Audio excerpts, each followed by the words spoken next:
you started shrinking, softening your tone, holding back your joy, diluting your truth. But let me say this clearly. You are not too much. You are deep. You are layered. You are alive. The people who told you otherwise were intimidated by their own smallness. Your fullness reflected their emptiness. Shadow work invites you to reclaim your bigness, to stop apologizing for your existence, to take up space emotionally, spiritually, energetically. The right people won't just handle your depth. They'll honor it. They'll feel safe in it. You were never meant to be small. You were meant to be whole. If you've made it this far with me tonight, you've done brave work. To face what's hidden. To explore the parts of you that long for light. Shadow work is not easy, but it is sacred. And you've walked through it with courage. Before I go, I want to offer you one last thing, permission. To rest now. To release the need to solve everything tonight. To let stillness hold you like a soft blanket. You've earned peace, and you are safe to claim it. As I hand you over to the care of Theoline, a voice of grounded affirmation and gentle clarity, know this. You are not alone. Your healing is valid.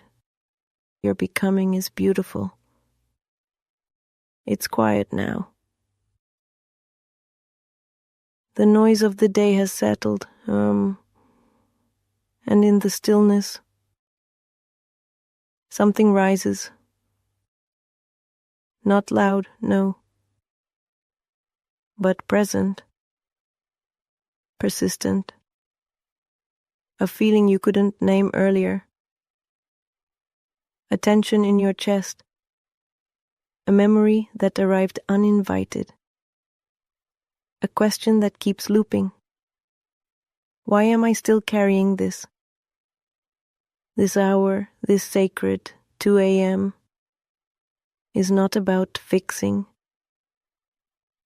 It's about witnessing.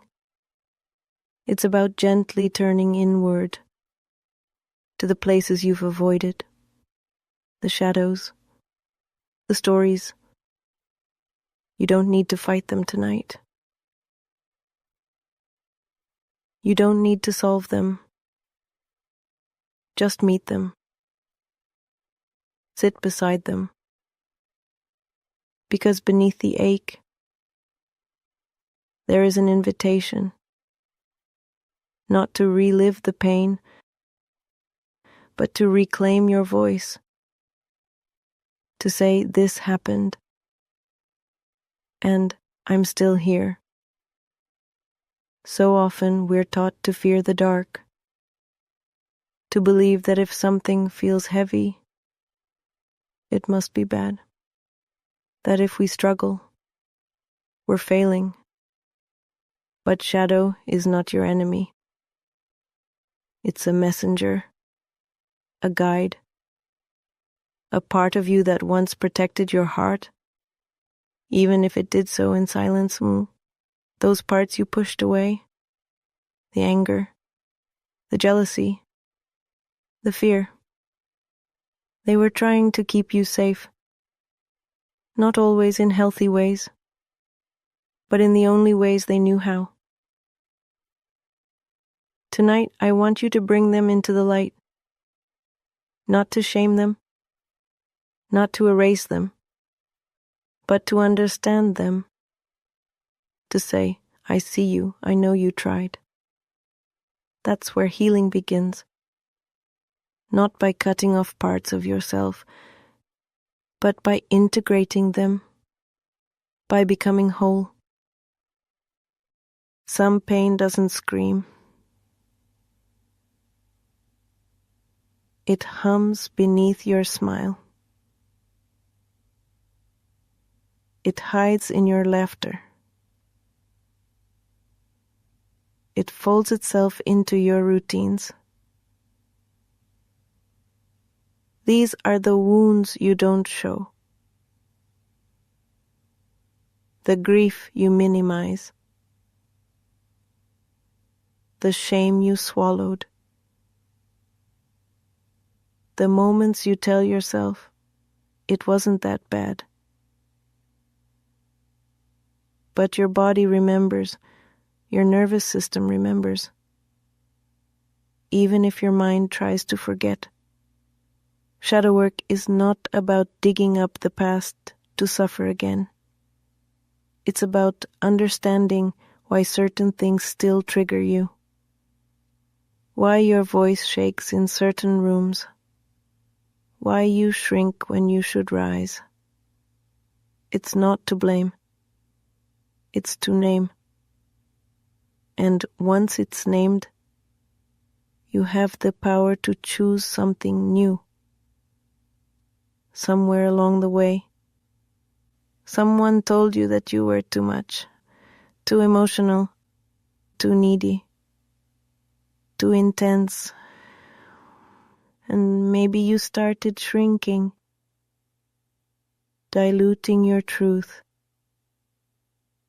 editing your feelings, apologizing for your existence. Let me tell you now, with tenderness, you were never too much. You were too honest for people who couldn't hold honesty. Too sensitive in a world addicted to numbness. Too aware in a culture that rewards denial. But that sensitivity, it's a gift. That awareness, it's power. That emotion, it's depth. Stop asking permission to feel. You're allowed to take up space. You're allowed to speak your need. You're allowed to cry without apology. Your fullness is not a flaw. It's the doorway to your healing. What sets you off? The comments, the looks, the silence. Those are not random irritations. They are mirrors. They reflect the places still asking to be seen. A trigger isn't just a reaction. It's a flare from the nervous system. It signals something here feels unsafe. Not because you're broken, but because there's history. Instead of punishing yourself for reacting, get curious. So, what does this remind me of? Where have I felt this before? What am I afraid will happen? This is the work of depth, of not shaming the parts that still feel raw, but learning what they're trying to protect. You are not your reaction. You are the one observing it. And in that observation lies your power. We inherit more than eye color or last names.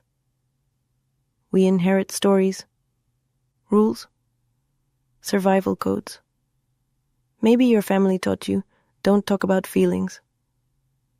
Maybe you learned, keep the peace at all costs. Or, love is something you have to earn. These beliefs live in your bones. Not because you chose them, but because they were passed down. Shadow work is the brave act of questioning those scripts. Who does this belief serve? Is this mine or theirs? What do I want to believe now?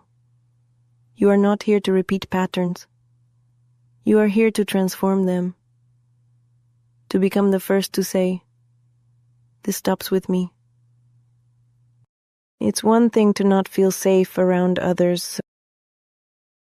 But what happens when you don't feel safe with yourself? When your thoughts spiral? When your emotions feel too big? when silence becomes a threat instead of peace. This is more common than you think. Many of us were never taught how to sit with ourselves. We were taught to perform, to please, to produce, but not to simply be. So now, when you slow down, your nervous system panics, your shadows get louder, and you feel unsafe in your own presence. That's okay. It's not a flaw, it's a wound. One we can heal. You can learn to be with yourself again. Not as a critic, not as a fixer, but as a gentle witness. And I'm here to guide you in that return. One breath at a time. We often say, I should have known better. But the truth is, you didn't. And that's not a weakness. That's context. You made choices based on what you knew then, on what you had access to, on the support or lack of it around you. It's easy to look back and judge yourself through today's lens. But healing isn't about punishment. It's about compassion. Can you thank the past version of you for surviving? For getting you here? Even if their methods were messy or reactive. They did what they had to do. And now you get to evolve. With more tools. With more awareness. With more love. That's what healing looks like. Not perfection, but presence. Sometimes healing means grieving, not just what happened, but what never did. The apology you never received. The parent who never protected you. The love that was always conditional. This grief is quiet. It's often unrecognized. And yet it shapes how you move through the world. Grieving unmet needs doesn't make you weak. It makes you honest. It honors the child in you who hoped, who longed, who waited. You're allowed to mourn what you should have had. You're allowed to feel the ache of what never was. And in that mourning, you create space. Space to give those things to yourself now. You may never get the closure you wanted. The apology. On the justice. The understanding. And that's hard. But here's the truth. Closure isn't something they give you. It's something you create. Not because it's fair, but because your peace matters more than their guilt. You become the safe place. You write the ending. You say, this chapter is closed. Not because it didn't matter, but because you do. Every time you choose to self-soothe, to speak kindly to yourself, to pause instead of react, you become the safe place your younger self needed. That is sacred work. That is shadow work. You say you want to be known, to be loved for who you are, to be understood. And yet, when someone gets close, you flinch, you second guess, you wonder if it's safer to hide. This is the fear of being seen, not the filtered version, not the high-achieving mask, but the real you, the one who has cracked and rebuilt, the one who carries contradictions. Shadow work invites you to unlearn the belief that being loved means being perfect. It asks, can you show up as you are, even if you're messy, even if you're still healing? Because real connection isn't built on performance. It's built on presence. And the more honest you are with you, the easier it becomes to let others in. You've carried so much that wasn't yours, on the moods of others, on the shame of your caregivers, the responsibility to keep everything together. And maybe no one told you. You can put it down. You don't have to absorb what isn't yours. You don't have to fix what you didn't break. You don't have to carry the emotional load for the entire room. It's not selfish to set boundaries. It's not cold to protect your peace. It's wise. It's necessary. Tonight, I want you to practice releasing. Breathe out what isn't yours. Let the guilt slide off your shoulders. Feel how light you become when you choose to only carry your own truth. You were taught to doubt yourself, taught to defer, taught to stay quiet even when everything inside you screamed, no. And now, that silence lives in you. You freeze in conflict. You shrink when it's time to speak. You second-guess your own instincts, but your voice is not gone. It's waiting. Waiting for your permission. Waiting for you to say, I trust myself again. Shadow work helps you hear yourself clearly. To separate your inner truth from the noise of fear. To honor your no as sacred. To honor your yes as intentional. It's not about being loud. It's about being aligned. When your voice rises from your truth, it doesn't need to convince anyone. You've been taught to apologize for needing, to downplay your pain, to handle it all on your own. And maybe you started believing it, that your feelings were too much, that your sadness was inconvenient, that your hurt made others uncomfortable. But here's the truth. You are not a burden. You are a human being with needs, with limits, with emotions. There is nothing wrong with you for struggling. There is nothing wrong with asking for support. You don't have to earn love by being invulnerable. You are worthy as you are, and the people who can love you deeply will love your whole self, not just the strong parts, but the tender, real human parts too. No one talks enough about the loneliness of healing, the way old relationships fall away, the way you start to feel different in rooms you used to belong to. Growth can isolate you. Not because you've become better than others, but because you've become more you.